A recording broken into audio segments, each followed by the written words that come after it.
Hey guys, Helen Hartsmith again from the Heart of the Witch's Path YouTube channel.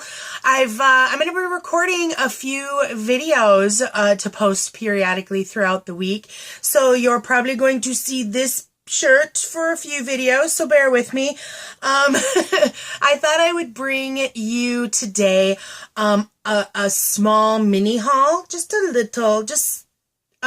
little few things. I had the opportunity over the weekend to hang out with some of my coven sisters, which is always fun. We had our, we tried to do about a bi-weekly study session together as a group.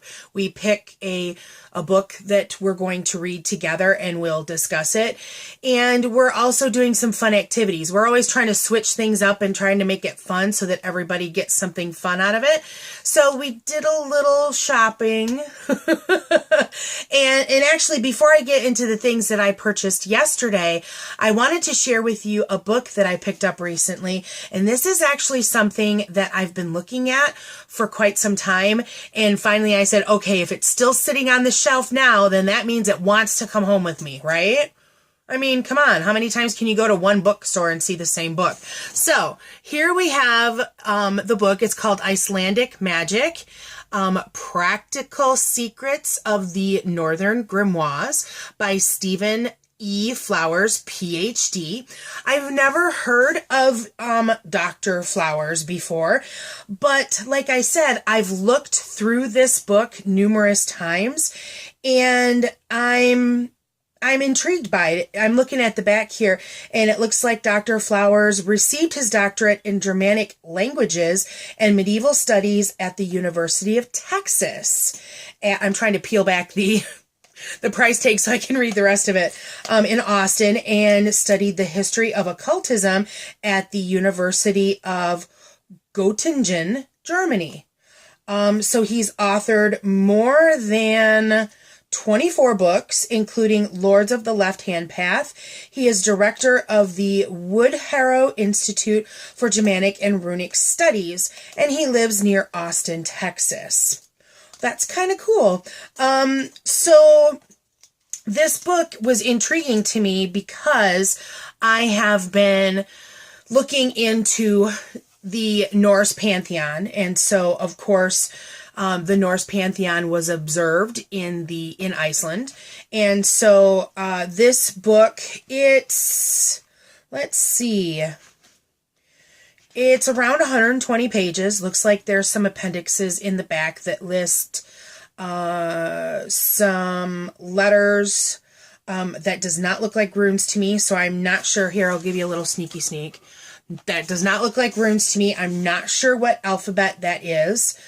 But there's, looks like a glossary. Oh, it's the names of Odin, as a matter of fact, and it's multiple pages. Like about 8 pages. I knew Odin father had a lot of names, but whoa, 8 pages worth? Yay. So I've started reading the foreword, but I'm not too far into it. I just picked this up like 3 or 4 days ago. And of course I'm reading lots of other things, but since this is only 120 pages, I figured that it would be a quick read. So yeah, I picked this up and we'll see what it's like. And so if you're interested, I will definitely do a review of this book when I'm done with it. So wanted to share that. And now I want to move on to kind of like the bigger, what I really wanted to share in this video. I know that I've talked about it in blog posts. And if you're following my Master Spell series, during Pisces, I actually used this method during Pisces. And so the idea, I'm not really sure what it's called. I've just been trying to use it more lately. I think they're kind of called like dream potions. So the idea is that you take a glass and you put water in it and you put it next to your bed, a bedside table, or I just happen to have my main altar, which is right next to my bed. So that's kind of a really nice source of power place for me. But you go to bed thinking about the intention of the spell work that you're using. And then the thought is that while you dream, you are working magic and it is going into this water. And then in the morning, or liquid, I mean, it doesn't have to be water, but water is a pretty, cross spectrum kind of liquid that you might want to use. And then when you wake up in the morning, you then drink that liquid and you're taking, so it's like a potion. So you're taking in the potion that you essentially created the night before in your dreams. And so I originally learned about this.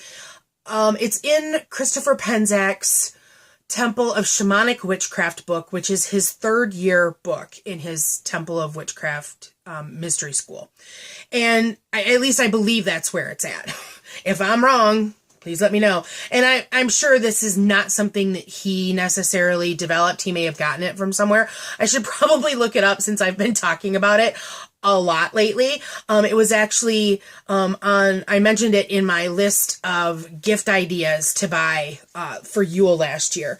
But he suggested that you have antique glassware that might be in various colors that would correspond with whatever magic that you're working. So if you're trying to work a love spell, you might use a red glass.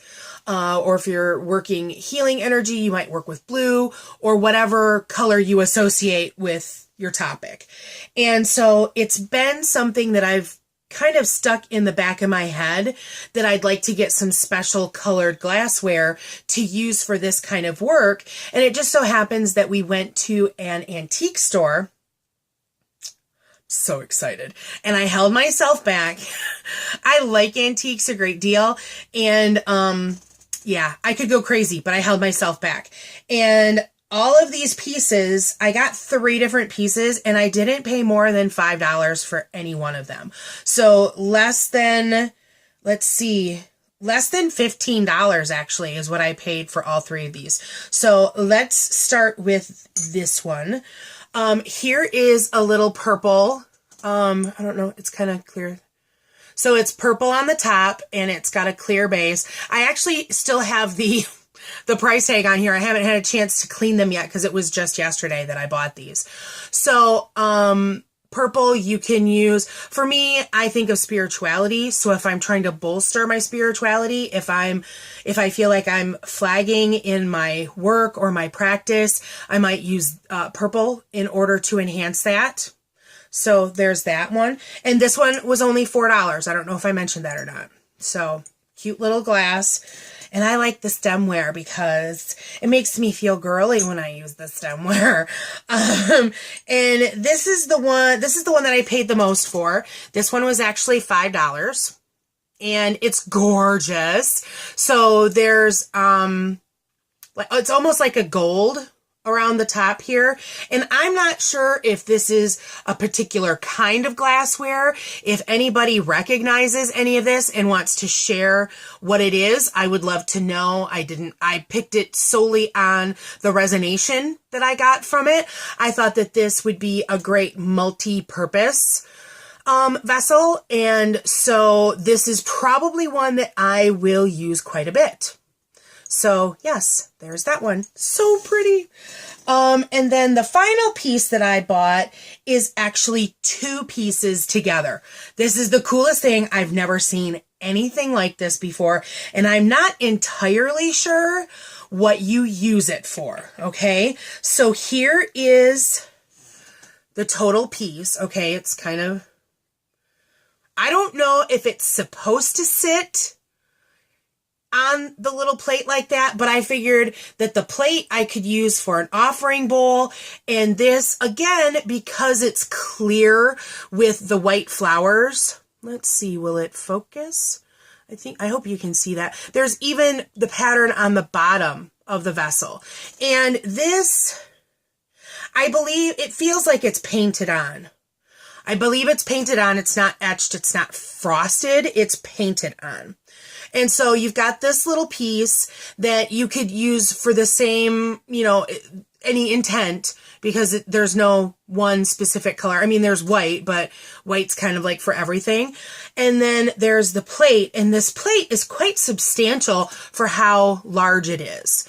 And you'll see it was $6, but I actually paid half that for both of these. So I figured I could use this for an offering plate, and it's got this little divot here.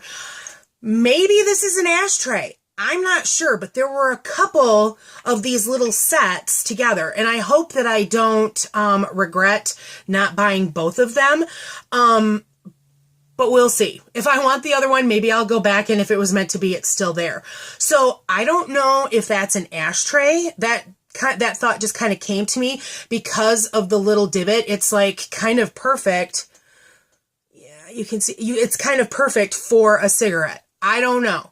But I also felt that like your thumb could go there really easily to pick it up too. So I'm not entirely sure, but there's the two pieces. I will be using it for offering bowl, offering plate, maybe an offering bowl even.